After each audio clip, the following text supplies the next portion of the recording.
Okay. Well, thank you everybody for getting on. It's 11 a.m., at least on the East Coast. Had a really good group register for this. I'm sure we're going to have a few people joining, but want to be respectful of everyone's time and get started here this morning. My name is Jamie McCutchen. I am principal and founder of Rymar Waterworks, and we're going to be talking about skimmer basin design today. We try to focus on a different state or two each month. And so this month we're going to focus on South Carolina and Texas. Before we get started, if you have any questions, please use the chat. We do have Lynn Ramsey, our sales director, helping me monitor that, and we'll answer questions both along the way and at the end. Yeah, thanks for everybody getting on. So this also is being recorded and will be available on our website within a day. Just to help with the recording, I am going to cut off my video now, so it'll just kind of focus on the screen. Again, introduce myself. I'm Jamie McCutchen. Just quickly, 92 grad of Clemson University in civil engineering. Founded CCAD Engineering in 1999. I sold it in 2018, but we did mainly land development, site development type work. In 2013, invented the Marlee float skimmer, and a licensed professional engineer in South Carolina, North Carolina, and Georgia. Really give you that information to say this is intended to be a very technical presentation. Our goal is for you to learn something that you can put in use during your work and hopefully make it easier to get permits. So, quickly on the agenda, we're going to talk about just an introduction to skimmers or floating outlets. We're going to go over the basics of skimmer basin design. Again, we're going to focus on Texas and South Carolina today. Then we're going to take a pivot, a little something different for using skimmers for post-construction. And then we're going to wrap up talking about our newest product, which is the Rymar water quality filter. So real quick, I'd like to get started with a poll. Let me see if I can get it to come up here. So if you could you should see there, just tell us where you're located. We've got a good group today. This helps me kind of customize the presentation each month. Hopefully you should be seeing that poll. If you can't see it, I apologize. I don't see anybody answering it. So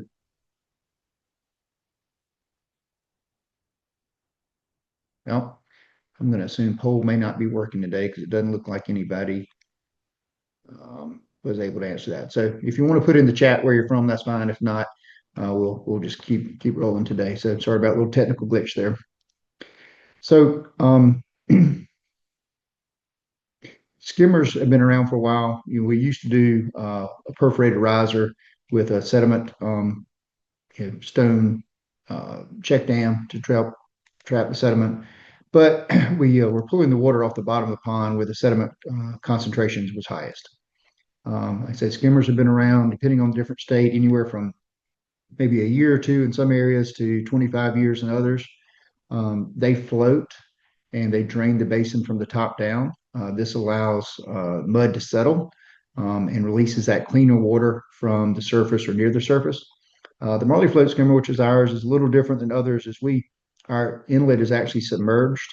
So we're taking water from maybe 2 to 3 inches below the surface. And we have a debris guard that hangs down around 12 or 14 inches, and water kind of comes under that guard to get out. So really focusing on not releasing the stuff from the surface, but also just releasing it from just below the surface where it's cleaner. There are a number of skimmers on the market. You've got the Faircloth skimmer, which has been around for about 25 years now. Erosion supply is very similar to the Faircloth. The IAS, which is more of like just a simple T, and then the Marlee float, which looks a little different than the rest of them. So this little quick video to show, many of you probably have not seen a basin draining with a skimmer. So this was about an 8-acre site that was fully disturbed at this time, draining to the sediment basin.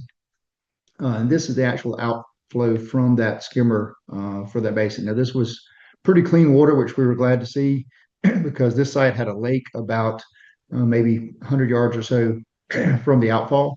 And last thing we wanted to do was turn the lake red or brown. So we did have some flocculants and other things downstream of this, But as you can see, the skimmer was doing a good job of releasing that relatively clean water from the basin. So there's three fundamentals on sediment basin design. Number one is basin volume. Now the basin volume is just the basic cubic yards per acre flow into the basin. Different states have different requirements. 1,800 or 3,600 cubic feet seem to be the most common requirement. Just happens South Carolina and Texas both require 3,600 cubic feet. Main thing we want to focus on here is use that required volume, not your actual volume to size the skimmer. Oftentimes we see that the basin, especially if it's going to be a post-construction detention basin, may be much larger than what is needed for the sediment basin. So it's very important to use that required volume for sizing skimmer, not the actual volume. Fundamental number two is simply dewatering time. Basins work by allowing time for sediment to settle to the bottom. Pretty simple principle. General standard we see in most areas is 2 to 5 days. However, that does vary from state to state. We've even seen some differences within states, but 2 to 5 seems to be the most common. And then fundamental number three is simply flow rate. So once you've got the basin volume and your dewatering time, you can establish that flow rate. We typically recommend the range, establishing that range of time, whatever is allowed, that 2 to 5 days, or maybe 2 to 3 days, 1 to 3 days, whatever it is in your area. But it's simply the volume divided by the dewatering time is going to give you that flow rate. So this is a quick example of why the required storage is important versus provided. So this was actually taken off of a plan set that we saw from an engineer that I'm going to leave nameless for now. So they had spec'd out a Marlee float, which we appreciate. They specified 72 hours to drain. They'd set an 8-inch skimmer. Again, Marlee or other approved by the engineer. The sediment storage required in this location, I believe this was a Georgia site. So sediment storage is actually the required volume is 1,754 cubic yards. And that volume would need a 3-inch skimmer with a 2.5-inch orifice to drain it in 72 hours. The actual volume of the basin was close to 7,500 cubic yards. And that volume would need an 8-inch skimmer with a 6.5-inch orifice to drain in the 72 hours. So you can see there's a pretty big difference in price here. So close to $5,000, a little less than $5,000 difference in cost. But the main thing is if you put that 8-inch skimmer, 8-inch with 6.5-inch orifice, based on the provided volume, you're going to drain the required volume in less than 9 hours. And most states have a minimum time frame of, sorry, I just got a text, somebody can't get into it. So tell you what, if just to make sure we're on topic here, for those that have joined, if somebody could just put in the chat, just confirm you can hear and see. We changed up our Zoom a little bit and just making sure that this is working for everybody.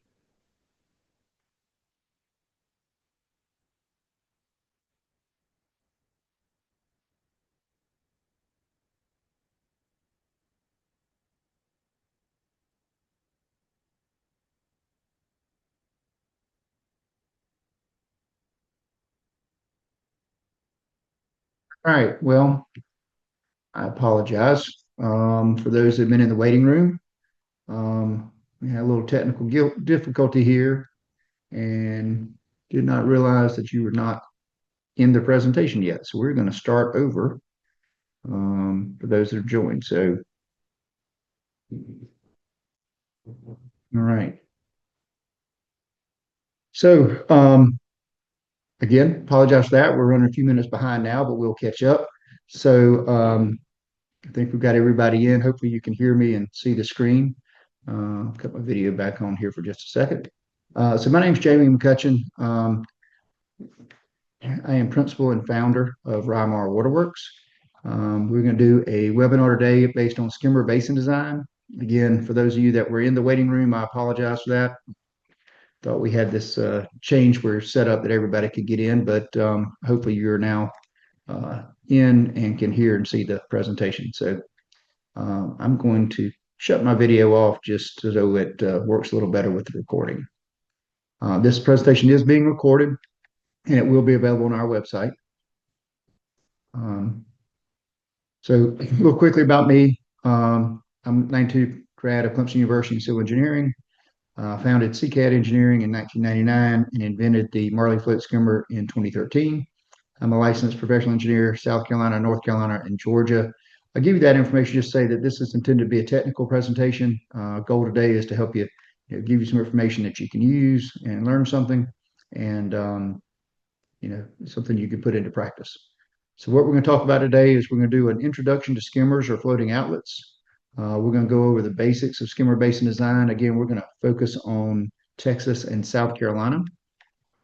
We're going to use then talk about using skimmers for post-construction. And we're also going to talk about the Rymar water quality filter to wrap it up. So I'm going to try here to do a poll. Let's see if it will work now. 1 second, apologize for the delay. And so this is just going to be, let me know, are you familiar with skimmers? So hopefully, no, it's not launching.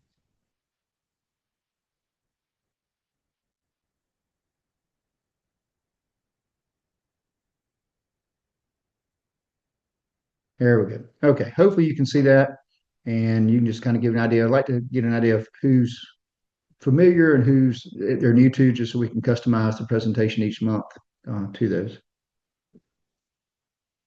We've got a big crowd on here. It looks like close to 80 people. So give you just a second to fill that in.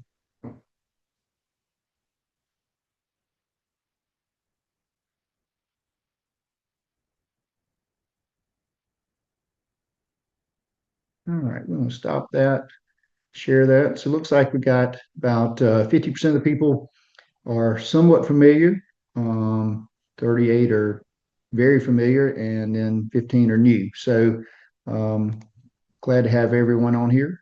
And hopefully for those that you're somewhat or new, you'll give you some good information today.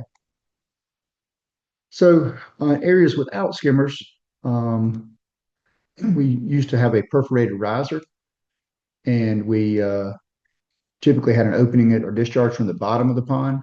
And so the problem with this is we're discharging from where the pollution concentration is highest. The whole intent of sediment basins is trying to get the sediment to settle. And so we don't want to be releasing water from where that sediment concentration is highest. So skimmers have been around now for anywhere from just a year or two in some areas to 25 years in others. And the idea is that they float. They are gravity devices. They take water in from at the surface or just below the surface and drain the basin from the top down, allowing more time for the mud to settle. So this has shown to be very effective in increasing the trapping efficiency of basins. The Marlee float's a little bit different. We take water in from about 2 or 3 inches below the surface as far as the inlet. And we have a debris guard that hangs down about 12 to 14 inches. And so the idea is that we're letting water come under the debris guard and get into the inlet of the skimmer and be discharged out. And we try not to discharge directly off the surface where some of those floatable concentrations are highest. There are many different skimmers on the market. So you've got the Faircloth skimmer, has been around for about 25 years now. Erosion Supply is kind of a similar to the Faircloth. IES is a little simple T model. Then the Marlee float's a little bit different. We've been around for about 13 years now. So this is a little quick video of a site. So this was an 8-acre site draining to a basin. It's fully disturbed at this time. So you can see it's pretty dirty water in the basin. But this is the actual discharge from just the skimmer. You can see that's actually very clean water considering what's in the basin. This site was in a area that was about 100 yards or so from a lake. So the last thing we wanted to do was turn the lake red or brown. And so the skimmer was doing a very good job of releasing that clean water, minimizing any complaints from that. So there are 3 fundamentals of sediment basin design. Fundamental number 1 is basin volume. So there's different standards for volume depending on what state you're in. 1,800 or 3,600 cubic feet seem to be the most common, which are the case for South Carolina and Texas. Both require 3,600 cubic feet. Main thing here is we want to focus on using the required volume and not the actual volume of the basin to size the skimmer. This is especially important if the basin is going to be a post-construction detention basin. That volume may be much larger. Fundamental number 2 is dewatering time. Again, Ponds function by allowing time for sediment to settle to the bottom. The most common standard we see is 2 to 5 days, but that does vary from state to state. And then number three is simply flow rate, which is just the volume divided by dewatering time. It's going to give you the flow rate. We do recommend establishing that range of time and not one specific time when you do your plans, just so it does make it easier if a contractor does want to use an alternate skimmer. They're not trying to hit a very specific flow when a range of time is allowed. This is a quick example of why the required storage versus provided is important. So this is a information taken off a set of plans. I believe this was a site in Georgia. The sediment storage required was 1,754 cubic yards, which that's actually the required dewatering volume. And then that skimmer would have needed a 3-inch skimmer with a 2.5-inch orifice to drain in about 72 hours. Price would be about $1,100. The engineer had spec'd an 8-inch skimmer with a drain time of 72 hours. They did spec a Marlee or other, which we appreciate, but the sediment storage provided was 7,500 cubic yards, and that 7,500 cubic yards would need an 8-inch skimmer with a 6.5-inch orifice. That would be almost a $6,000 item. So just under $5,000 difference in cost there for the client. But the main thing is that that larger skimmer would drain the required volume in less than 9 hours. And so you would not be compliant in most areas if you drain that volume that fast. So in addition to the cost issue, you want to be aware of being compliant based on that required volume draining in whatever the range of time is. So do one more quick poll here. So we're going to find out where you're located. Sorry, my polls are disappearing on me.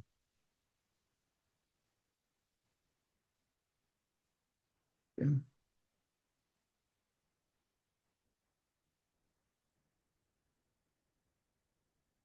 Well,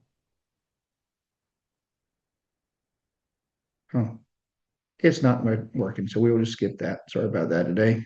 When I thought everybody was on earlier, we ran that one and it thinks it's still on. So we'll just move forward. If you want to tell me where you are in the chat, that'd be great. We do try to customize this presentation to our audience as best we can. So like I said, we're going to talk about focus on South Carolina and Texas standards today. So South Carolina, the main standard, and then we see this in a lot of places, is 80% removal. That's what we're shooting for. South Carolina requires you design based on the 10-year storm event. And it has that sediment storage required of 3,600 cubic feet per acre that's draining.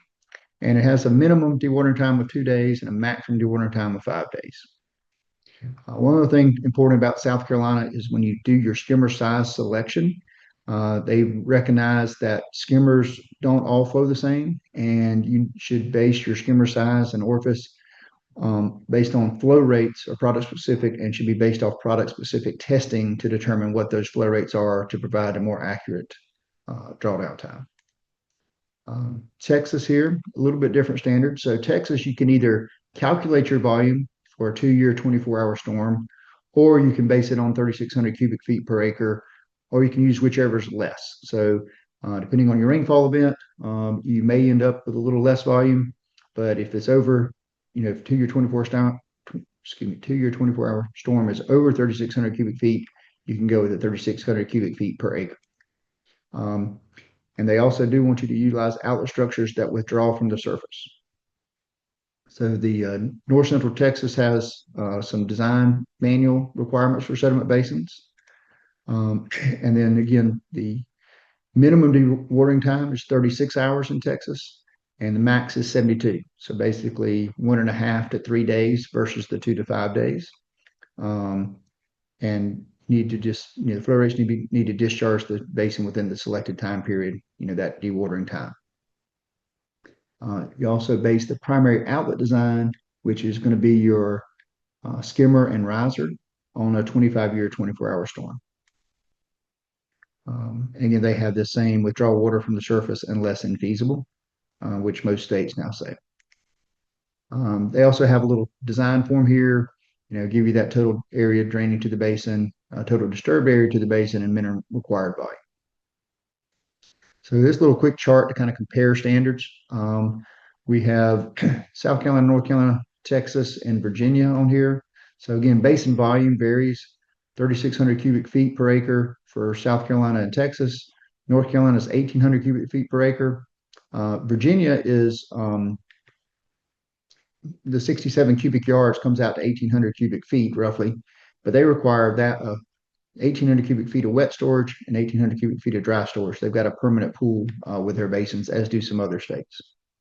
Surface area, some states have a formula. There's 325 square feet per CFS of the 10-year storm. Others have minimum length to width ratios, or some may have maximum depths. But the idea is you want to spread the basin out. You don't want a narrow, deep basin. You want a wider basin to give more area for settling. Principal spillway can be the 10-year or 2-year storm, depending on where you are. Emergency spillway can be the 100-year, 10-year, or 25-year. Where skimmers are required does vary quite a bit. South Carolina, technically, it's 10 acres or more. The way you see that enforced is if you have a pond with an outlet structure, then they want you to use that. If they, you've got a sediment trap with a rock outlet, obviously you wouldn't use a skimmer.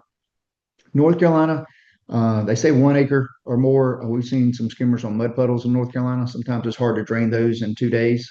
Hard to slow it down that much. Texas is 10 acres. Again, where we see that now being enforced, depending on the area. Again, some areas of Texas are now enforcing this more stringently, in other areas not so much. But if they have a riser structure in the pond, they typically want to see a skimmer. And then Virginia just recently went to requiring skimmers. So just in the past year or so, Virginia started enforcing skimmers in that area. And then again, dewatering time, 2 to 5 days is typical. Again, Texas is 1.5 to 3 days. So just be aware of your time in your area. So we mentioned how some states require skimmers to be based on testing as far as the flow rate goes. So this was a test that Georgia did. They had TRI Environmental do this, and they tested 3 different 3-inch skimmers. So you got a type 2, type 1, and type 3, all 3-inch skimmers here. Their test tank is 4 feet deep.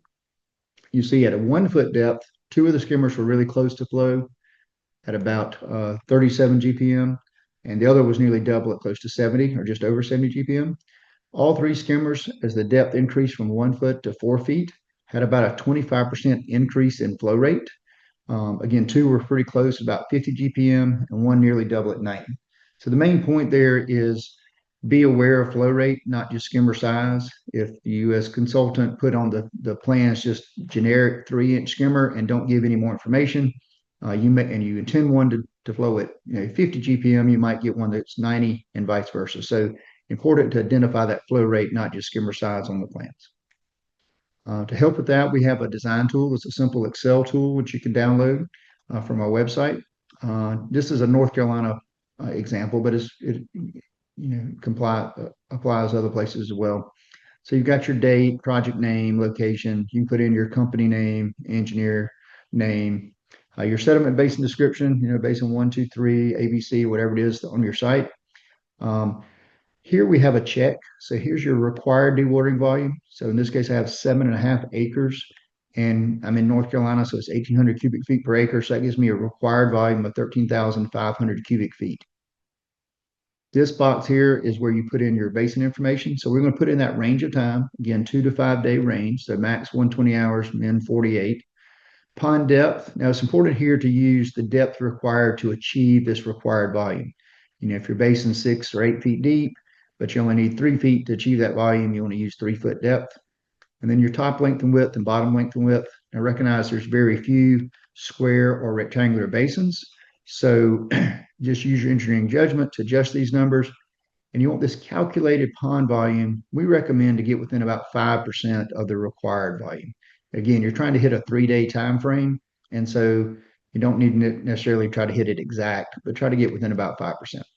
When you do that, our tool is going to calculate the drain time for each of our skimmers with each orifice configuration. And down at the bottom of the page here, we've got a skimmer report tab. So you click on that, it'll take you to a nice, neat 8.5 by 11. The top of that is going to give you all your project information. It's going to have this check right here for the reviewer to know that your required volume and your calculated volume are very close to each other. It's going to tell you that minimum flow rate for the maximum time, maximum flow rate for the minimum time. And then because it's our tool, it's going to tell you which skimmers meet the range of time you specified. And then you as engineer get to pick the one that you want to use. This case, I'd probably go with our 2-inch with a 2-inch orifice. Going to drain that basin in 69 hours. So, 3 days is usually kind of a good target. But you could go to our 4-inch skimmer with a 2-inch orifice and drain it in 48 hours, which would be like the minimum time if you're in South Carolina or North Carolina. We also have on our website some details. We have 4 different details for you. We have some that use just without a riser structure, just a temporary pond with a pipe going through the dam, and these with a riser. And we have these both for dry basins or wet basins. So this is our more typical riser structure dry basin detail. Over here, you're going to set your standards for your site. So if your state has a minimum or maximum length to width, whatever that minimum volume required per acre, if there's a surface area requirement, or that may be a maximum depth or length to width ratio. And then here's where you set your range of time. So you're going to have 48 to 120 hours if this is a South Carolina, North Carolina site. Then down here is going to be your information for each sediment basin. So your basin number, drainage area, disturbed area, flow rate. Again, basin volume, you want to make sure that you've got your required and provided on there. Surface area, you want to make sure that your provided meets the required. Outlet invert elevation, barrel size, so your pipe going through your dam, top of your riser, emergency spillway, spillway width, and then here you have your skimmer size, skimmer orifice diameter, skimmer manufacturer. Is an equal allowed, yes or no? Typically that's yes. And then what's that skimmer flow rate, minimum and maximum? So if you put that minimum and maximum flow rate here and your equals allowed, if a contractor wants to use a different skimmer than what you specify, very easy to determine if that skimmer falls within that required flow rate. So it makes it a lot easier to do an equal, since skimmers are one of the first things to go on the site. This is our standard detail. Just a couple of quick things about it. Number one, our orifice plate's a little bit different. So we have standard orifice sizes. That orifice plate goes here inside the skimmer body and controls the orifice size to control that flow rate. The detail includes the testing data for flow at 0.1, 0.3, and then a half a foot up to 4 feet for each skimmer with each orifice configuration. The most common question we get is how long this pipe needs to be. So we recommend that this pipe is about 1.4 times the height of the riser structure, but we typically say a minimum of 6 or 8 feet length too. So sometimes you'll have a riser structure that's only maybe 2 feet tall or so you need a less than 3 foot long pipe.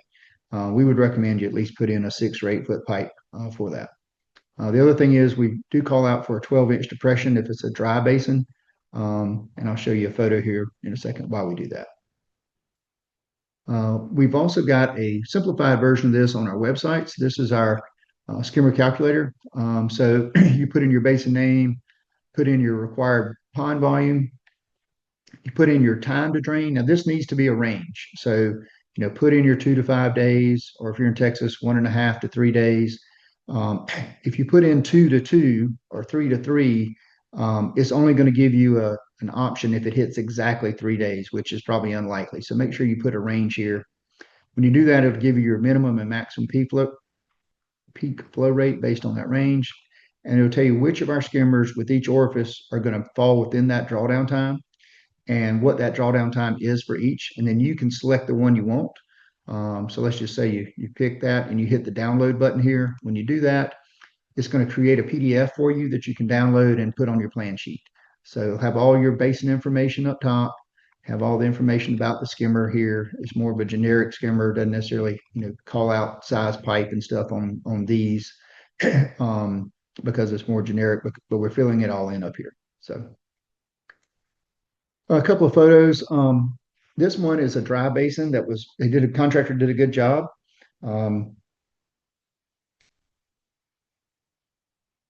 They've got the sides tracked in, they've got the baffles put in. One thing I want to point out here is the stone pad. The stone pad was put in after it was graded and there was not a depression put in. So as soon as they put that stone in, it raised the skimmer probably 8 or 10 inches off the bottom of the sediment basin floor. So if this is intended to be a dry basin, it's going to be hard to get that to drain entirely. It's going to show, have a little bit of water in there. So that's why we recommend that depression for the stone pad, so the skimmer sits as low as it can and drains as much of the pond as it can if it's intended to be dry. We've seen some really bad installs. So this came from an inspector, I think, out of Ohio. Um, the See here, there's no flexible coupling, and not sure how this thing's even attached. If you look close, that valve is even open on the side. So, unfortunately, sometimes things, contractors don't put them in correct. This is another one. They put the float in upside down. The skimmer's actually up right side up, but the float turned. We actually have a QR code and label on top of these that say this side up, and the QR code goes to an installation video to try to help contractors do it correctly. I guess the good thing is he didn't put enough pipe here for this to float very far, so it's still going to drain the majority of the basin. And then this is one had some vegetation growing up out of the skimmer. So these things are not maintenance free. So you do need to, keep an eye on them, do some visual inspections. In this case, this pond wouldn't drain because there's a big root ball inside of this skimmer. So the contractor had to fix that. All right, so that's kind of covers the basics of skimmers during construction. So we're going to switch over now and talk about skimmers post-construction. So first thing I want to do, again, ask another poll here. So have you ever considered using a skimmer for permanent use?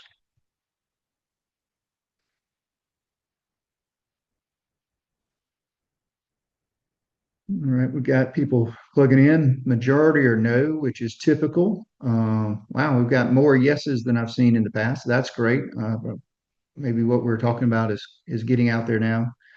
And then a few that have considered but not done. So I'm going to end that poll. I only had about 28 of 80 answer, but we'll share the results real quick. So majority say no, which is typical, but each time we do these, we're seeing more people have either considered it or have done it. So that's exciting for us. So let's talk about why you might want to use a skimmer for permanent use. So typically, if we talk about dry detention basins, which is probably the most common BMP, what's going to happen is the skimmer is removed. You're going to put in some sort of low flow orifice at the bottom of the riser to release your first flush if you've got to do water quality in the basin. And then you're going to try to find some way to keep that from clogging. Has some sort of guard or filter or something on here, because sometimes these orifices can get really small, especially if it's a smaller site. But the idea here is we're, trying again, we're using ponding and settlement for our water quality and trying to get all that sediment to settle to the bottom. But now we're discharging from the bottom of the basin where that sediment concentration is highest. So if you looked at, what the water column looked like, right after a rain event, you can see at your inlet, that suspended sediment is going to be highest. And as the water flows from the inlet to the outlet, the sediment's going to start to settle. And that top area is probably going to be your cleaner water compared to what, the rest of the basin. So if we could release this cleaner water, that would enhance our water quality and do a better job of trapping sediment in the basin. Basins rely upon that natural settling of sediment particles as they travel from the inlet to the outlet. The skimmers release the cleaner water from the surface. They're widely accepted for construction. They're now common in most areas, not all areas, but most areas. And so it would make sense to at least consider using the same methods for post-construction water quality, since they've been so widely accepted and proven to be very effective during construction. So, let's talk about it just from a maintenance standpoint first. So this is a little case study. This is a site outside of Greenville, South Carolina. This pond was severely neglected for many years. Actually had timber to be cut and removed from it. But you can see this photo, there's a lot of trash and debris in this basin. You can see the holes here in the structure, but there was no low flow orifice we could find. We did some research and we found that there was actually a 2-inch orifice 6 feet below what is now the bottom of the pond. And we were able to get the county MS4 to allow us to redesign the pond. And we replaced that 2-inch low flow orifice with a 5-inch skimmer to provide similar flow rate, but also make it much more easier to maintain. Because this was a 2-inch orifice, 6 feet below what is now the bottom of the pond. new thing. Skimmers had not been used for post-construction in this area before. We did this as a pilot project, and they required us to monitor it monthly and submit reports to make sure the skimmer was working properly.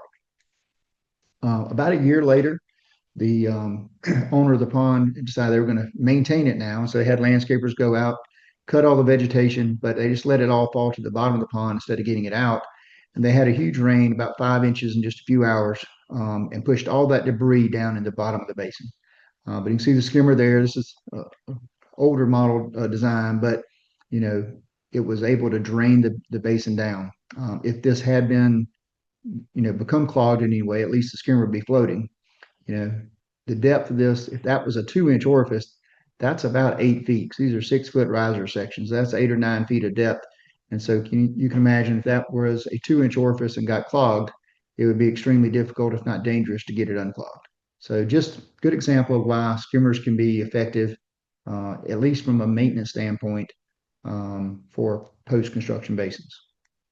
So if you're going to consider using a skimmer, we've got to know how to plug it into our model. So we'll talk real quickly about modeling a skimmer in HydroFlow. HydroFlow, now that it's part of Civil 3D, seems to be the most common stormwater program, but if you've got questions about other programs, let us know. So this is a little site. We had about 2¼ acres being disturbed. Modeled curve number 86, time concentration about 7 minutes in there. So what you want to do when you build your basin, you want to build in a stage where you can enter the flow rate for the skimmer. So in this case, I did a 0, 0.1, 0.3, and then a half a foot up to 4 feet. In this case, the basin just happened to be 4 feet deep. Again, we provide that flow information on the skimmer details. So you simply take that off and plug it in. Then when you build your outlet structure, in this case, we had an 18-inch barrel going out of the riser. Had a 6-inch orifice about 1.75 feet above the bottom of the pond. The riser was about 3.6 feet tall and had a rectangular weir in the top of it. And kind of the secret sauce to the skimmer modeling is this user-defined column. So you just simply plug in the flow rate off the detail at the correct stage or elevation to model that user-defined. So we go from 0 flow to 0.32 CFS here. Now what happens if your pond is over 4 feet deep? Because often, post-construction especially, you're going to have more than 4 feet deep. So you've got a couple of different options. You can either hold that flow rate at a 4-foot depth. You can see there's not a lot of change here, about a 0.05 CFS, excuse me, 0.01 CFS, in the last foot or so, so pretty minimal change. You can extrapolate that. Or if you've got a deeper pond, let's say you had an 8 or 10-foot deep pond, you go back to our tool that we showed you before. And in this case, you put in that pond depth of 8 feet. It's going to break it down into increments, 20 different increments of that 8 feet. So then it'll give you the flow rate at each increment. In this case, this is showing our 2-inch skimmer with a 1/2-inch orifice. So it's got a really low flow. So you're not seeing a change there. But on the larger skimmers, you'd see a more of a change. And, when we're trying to model things to within the 0.1, 0 something CFS to match up our pre and post, important to get that accurate. So you can use that and just, find something that's at a 1/2 foot or 1 foot intervals and plug that into your HydroFlow model. When you look at the schematic, you're not going to see that low flow orifice that you would normally see here.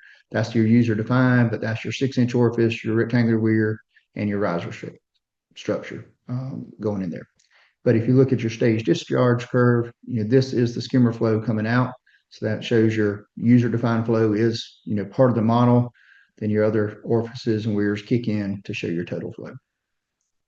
So I think we've got a couple of questions that have popped up in chat. So I'm going to look real quick, just see if there's anything we need to do.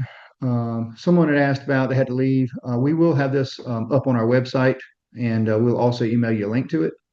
And I got a question, would a permanent skimmer meet water quality requirements? How is the 1-inch retention water quality requirement met with the skimmer? That's a great question, and what we're going to get into right now. So first, all I'm going to say is you could simply design the skimmer as your low flow orifice and release that 1-inch water quality volume or whatever it is. Some states 1.2, 1.5. Typically it's 24 hours. I've seen some states require 48 hours. But you could just, select a skimmer with the right flow rate to release that instead of that orifice, down at the bottom of the pond. However, we're going to talk now about filtration-based water quality. This is our newest product. This is the Rymar Water Quality Filter, and this is also a great way to meet your water quality requirements. So what we've developed is a two-stage filter system. The outer stage has a polyethylene screen, and then you've got an inner stage is an adsorbent fabric. It's a non-woven material. It'll absorb hydrocarbons, helps with metals, does a great job with TSS. And the idea here is we're using the skimmer to pull the water in the top 3 feet. These filters hang down about 3 feet through the filter. So they're treating that way. If the water depth is more than 3 feet, water can come under the filter. There's not a bottom here, but we just allow gravity to do the job and hold it there.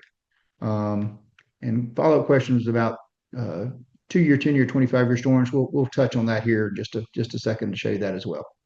So go back to that pond we looked at where we put in the skimmer. So we've kind of used that pond as our R&D playground. And so this was our prototype. This was probably the 7th or 8th prototype we came up with of trying to put a filter around a skimmer. Again, it's basically a turbidity curtain, had a screen in it to allow water through the turbidity curtain. And then you've got the inner non-woven material. You can see here the inner non-woven is actually in slits or panels. And so what we found during our prototype testing was that the flow rate through this material wasn't what we needed. It wasn't keeping up with the skimmer. So what we decided to do was put 2 layers here. We did it in 6-inch panels, and we offset the panels 3 inches. So we required the water to either flow through the filter material or weave if it didn't go through it. And so the material is what I call sticky. And it helps to grab the polluted particles as it goes through the filter and retain those.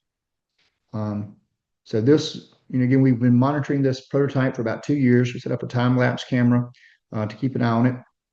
And you can see here in the picture on the left, the turbidity in the pond and the outside the filter is definitely higher than what the turbidity is inside. And then this picture on the right is the actual outfall of the pond.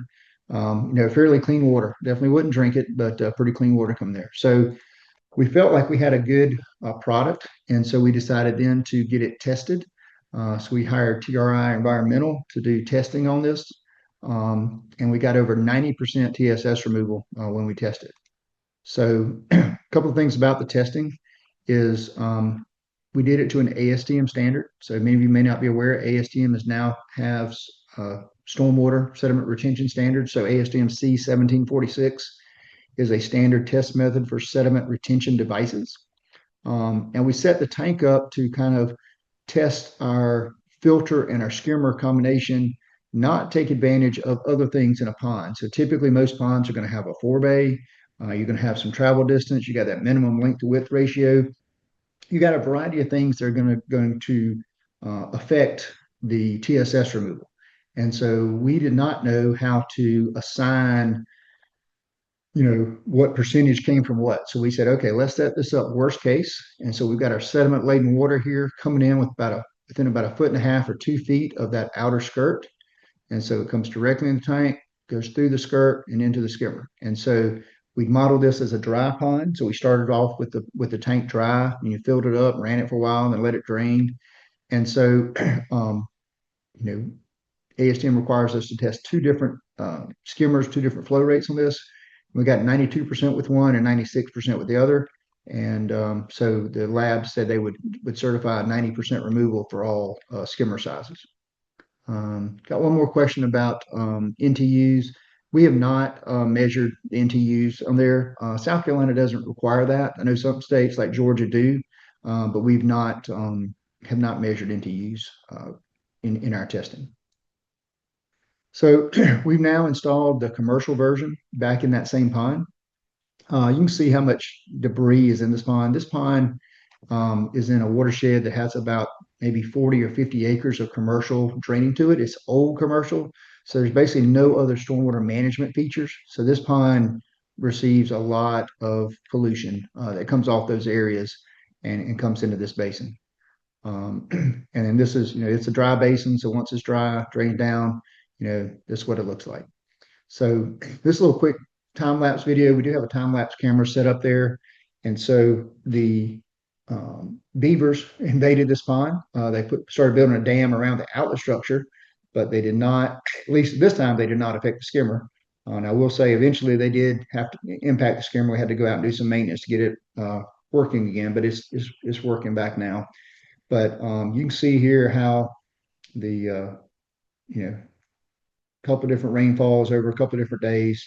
The pond's rising up and down, but the skimmer and filter are doing a good job of draining the basin. Now this is still designed to release that inch runoff over a minimum of 24 hours. We're not taking advantage of the filter at this point. But it is something where we're prototyping that to make sure that, and we're going to keep that filter out there and basically until it falls apart. One of our biggest questions is how long does the filter last? Currently, we recommend replacing it every 2 years, but that could change with our prototype testing. So what are some benefits to filtration versus settlement? So this is kind of where we're going to get into the water quality. So peak rate of discharge can be based on your filter treatment flow rate up to whatever that first quantity storm event is, which the benefit of this is it can reduce your pond size by 15% or more. So what we're saying is instead of having to release that first inch over 24 hours because you're relying on settlement to do your treatment, you're now relying on the filtration to do your treatment. So you can release it basically as fast as the filter can flow up to whatever quantity control you have, which is typically like a 2-year storm. The other advantage is your filter is going to treat 100% of runoff from storms up to the peak rate of the filter. So the advantage here, if from the traditional first flush method, we are relying on ponding and settlement to get treatment. So if we have, a very light rain, let's say it rains a half an inch over the course of 6 or 8 hours, the water coming into that pond is likely going out just as fast. And so if you're not getting ponding and all your treatments based on ponding, how much treatment are you getting? Very little. So the advantage with a filter is that flow, even that trickle has to flow through the filter. So it's going to get treated by the filter. And then the other advantage is your media can be customized. You can target specific pollutants of concern. Like I said, some of our media already absorbs hydrocarbons and does some help with metals. We haven't tested that with the skimmer combination, but we've got separate tests on just the media itself to kind of give you a gauge of how much it can help. So some additional benefits, if you use it with the pond can provide a very large containment volume to reduce that maintenance frequency and treat much larger drainage areas. There's some other products out that do filtering, but they're typically in a vault. There's some kind of cartridge system or something like that. The problem with those is there's very low volume that they can hold. They've got to have more maintenance more frequently. The other advantage here is there's excellent potential to retrofit older basins that did not include water quality if the peak flow rate can be maintained. If you go back to an older basin that did not have water quality, it was just designed for detention, 2, 10, 25-year storm. If you try to put in water quality using the traditional first flush method, typically there's not room in the pond to hold that volume for that extended time without increasing your peak rates. Your level in your pond is going to get higher. It's going to hit those other orifices faster, and your peak flow rate is going to increase. So now you're not meeting your detention requirements. So it's a challenge to go back and retrofit. However, if you can use a filter and maintain that 2-year peak flow rate and your other storm events, now you've got water quality and you don't have to make major changes to your pond. And then filters in ponds can be relatively easy to access and maintain, especially if you want to compare that to vault systems require, confined space entry and such. So, if we take that a step further and we go into benefits to using skimmers with filtration. So now we've got our skimmer here and we're going to add a filter around it like our prototype's done. And so the skimmer can be sized to control your peak rate for your lower storm event. So ideally, if your first quantity control event is a 2-year storm, then you would size your skimmer to manage that 2-year storm event. The skimmer is going to increase the filter efficiency because it's now withdrawing from the surface where that water is cleaner. We could look at say, hey, we've got a low flow orifice down here at the bottom of the pond. We could put in a French drain or something and wrap it with some sort of a filter, but that's where our sediment concentration is going to be the highest and where it's going to fill up the fastest. So, if we did something in the bottom of the pond, the maintenance is a lot more. By attaching the filter to a skimmer, now you're keeping it up and treating that water that's higher in the water column that's going to have less pollution in it. And then the skimmer is going to make it really easy to access. If it's a dry pond, you just let it drain down and get out, walk out to it. If it's a wet pond, you just pull it over to the side and you can get access to it very simply. Uh, there are some challenges to using skimmers with filtration. Number one is the filters are prone to clog over time and will require maintenance and periodic cleaning or changing. Like I said, currently we're recommending every 2 years to change the filter. The other one is your skimmer's got to be durable and last more than a few years to be suitable for permanent use. So if you're going to use a skimmer filter, we've only tested that with our skimmer. If you're just looking at using a skimmer post-construction, there are some other skimmers out there now that are being pushed for post-construction use. So the idea of that helping with maintenance, helping release that cleaner water from the surface is catching on. And one of the biggest challenges is there are no established standards for basis design and permitting based upon combination of pond and filtration. So if you go to your design manual, I'm sure we have some MS4 folks on here today. If you look in your design manual, there's probably nothing that says, hey, here's how you combine a pond and a filter. So there are typically ways to do, mechanical treatment devices, other things. So that is something we're working on. I will say we are working right now, in addition to having ASTM testing, we are working to get NJCAT testing. And we'll hopefully have that by the end of this year, maybe first quarter. We're working through with NJCAT now. Had a couple of questions about how the filter will help with algae. We have not done any testing with algae yet or nutrients. We are looking at some other products that we are going to potentially add, customize the filter with that specifically target nitrogen and phosphorus and other nutrients that would then, potentially help take that out to reduce the algae. I know in Florida, nutrient removal is a much bigger deal than sediment removal, or at least it seems to be from my experience. And so,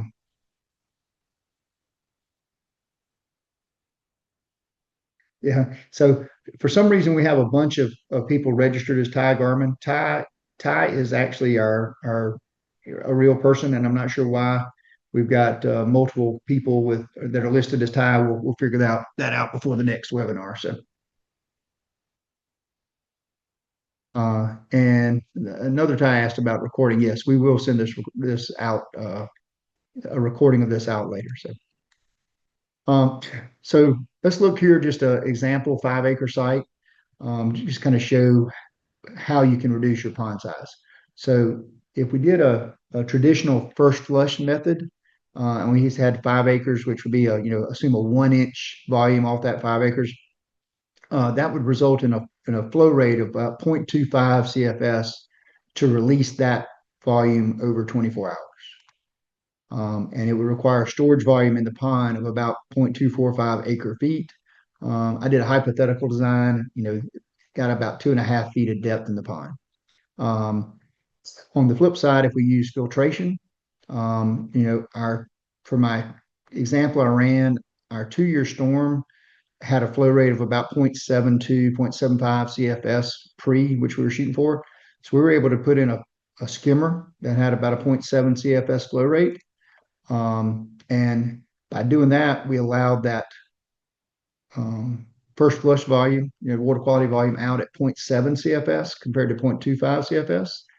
And what that did is reduced our pond volume by about 30%. The other benefit here is because the skimmer is managing the 2-year storm, the filter is now treating all the runoff up to that 2-year storm to that 90% TSS removal. So you're getting the benefit of treating more of the annual rainfall up to a 2-year storm event to a tested method. Somebody Another tie asked, can the skimmer meet the requirement for complete dewatering of a dry detention pond within 72 hours? Answer is yes. You would just select the skimmer with the flow rate that drained that whatever that volume was over whatever time period. If it's 24 hours or 48 or 72, whatever your local requirement is. So one more poll here. So just going to ask, now that you've kind of touched on the basis of using skimmers for post-construction, would you consider that, for a project?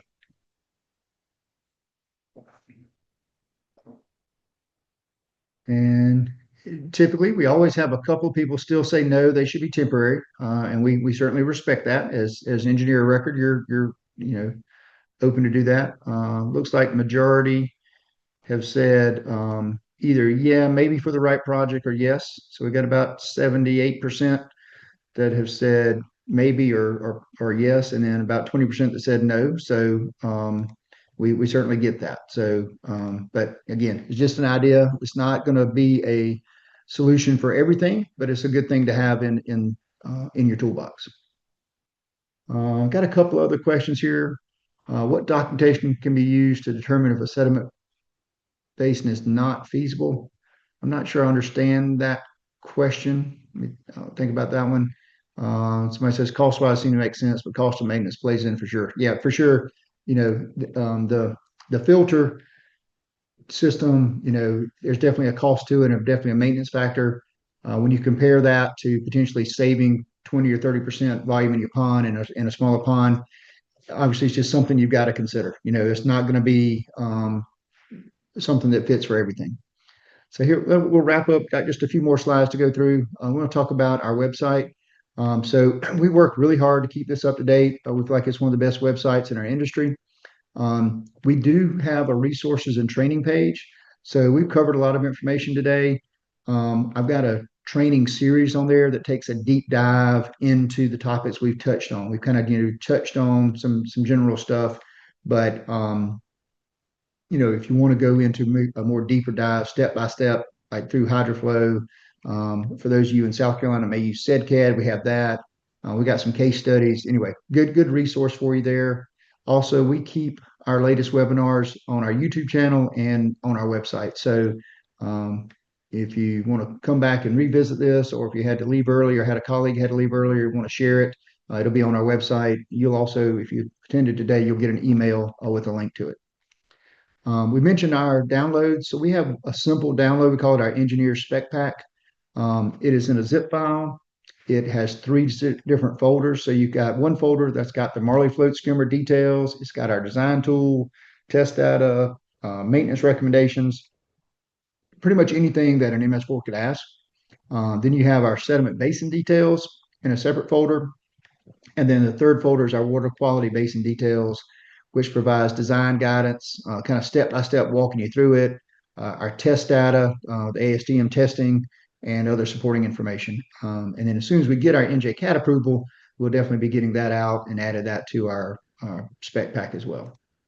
So a couple things about our product. Number one, the biggest difference between us and other skimmers is we're an HDPE pipe product, polyethylene float. So we're going to be we've always said minimum 20 years. More read about HDPE. I think it's good for at least 50 years. Highly UV resistant and virtually indestructible. Had a inspector tell us that they have a problem with kids throwing rocks at skimmers. Well, fortunately, HDPE is going to tend to flex and bounce more, whereas if it was PVC, it may tend to crack more. So not saying that it won't break if they hit it with a really big rock, or some kid shoots it with a BB gun or something, could do some damage, but they're pretty tough products. The other thing about ours, like I said, we have this debris guard shielded orifice. So this allows the water to drain under, keeps the trash from getting to the grate inlet. This unique design traps floatables in the basin. Mud and debris don't get to the outlet, so it clogs much less. And it will continue to work in at least mild frozen conditions. Now, you may have some folks on here from Ohio, there may be in Cleveland area, or say Minnesota, somewhere where you get a foot or more of ice. Well, we're not going to work then, and in those cases, we'd recommend having some sort, if you are in an area like that, having an alternate outlet, maybe a perforated pipe with a valve on it that you can release if needed. This little quick video here to show our orifice plate. So, like I said, each skimmer comes with standard orifice sizes. We've got their little, it's a EPDM rubber plate that fits down in it. When you put it in, we've got this little nub there that helps center it. So the orifice is centered over the outlet pipe, and all have been tested that way. So each model skimmer is going to have anywhere from 4 to 5 flow rates in one device, and they've all been third-party tested to verify the flow rate and drawdown time. Our 6 and 8 inch, and actually our 3 and 4 all come with a custom float. Our 6 and 8 have handles. They're pretty heavy. They weigh about 200 pounds a piece. So we make it a little easier for contractors to install. We have 6 different versions of our skimmer. We have our 2 inch through our 8 inch, and we have 2 different versions of 8. So our standard 8 inch uses a 6 inch pipe to connect to the outlet structure. With our 8 inch with 8 inch pipe, we call it our 8 inch max. That flow rate is nearly double what most other 8 inch skimmers are. So if you've got any folks on here today that work in the solar industry or big industrial sites, automotive sites, that kind of thing, we've seen some basins that have maybe 4 to 5 different skimmers or multiple skimmers in them. By going to our 8 inch max, you might be able to reduce that to 1 or maybe 2 instead, which makes it much easier on the contractor to install. Didn't touch on HydroCAD, but we are also built into HydroCAD. So if you're modeling, whether HydroFlow or HydroCAD, if you do it in HydroCAD, it's a little easier to model. And we do have a tutorial on our website on that. So, and that's pretty much it for today. So thank you for attending.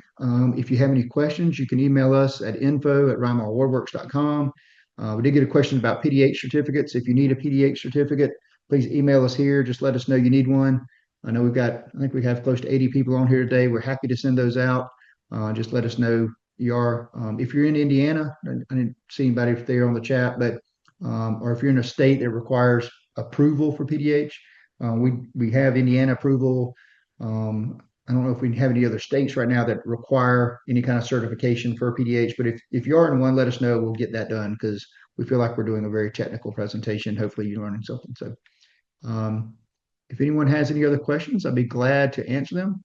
Otherwise, we're right at the end of our time. Again, apologize for the technical difficulties starting out today, but appreciate everybody hanging in with us.